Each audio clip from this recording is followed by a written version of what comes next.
Spring, it's been said, is the season of new beginnings. It's when many Americans traditionally move into new homes.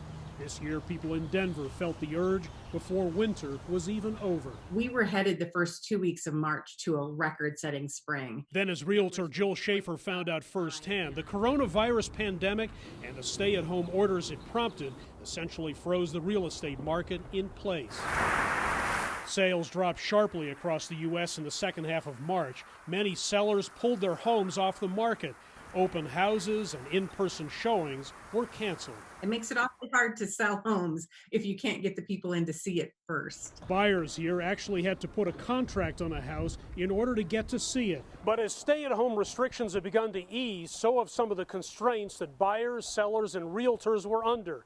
This market, at least, is beginning to bloom. Look, at the end of the day, you're buying a house in the middle of a global pandemic. Eric Knox says it's all been a bit unusual. I think the strange process was walking up into the neighborhood and putting your mask on and putting your gloves on and walking into these homes. We were nervous, I'm sure, as everyone else was, about going into these houses and being exposed to extra people. I mean, I had to do a lot of air travel as well.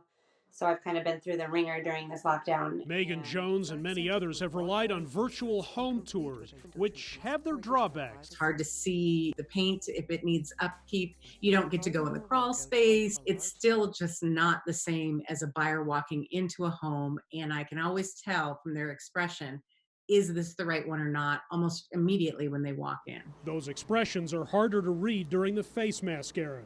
Schaefer asked for a 2-hour notice on showings so that sellers can wipe doorknobs and other common surfaces in their homes.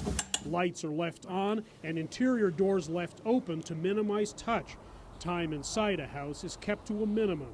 Oh, and curbside closings and signing documents in a car, they're a thing now. There's so much pent-up demand that people are going to want to get out there and see what's available once they can. Home listings and sales in Denver were down, though, significantly in April compared to last year.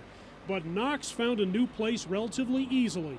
Sheltering in place is no problem for him. What better way to spend all your time at home than, packing and painting trim and getting this place ready to go on the market next.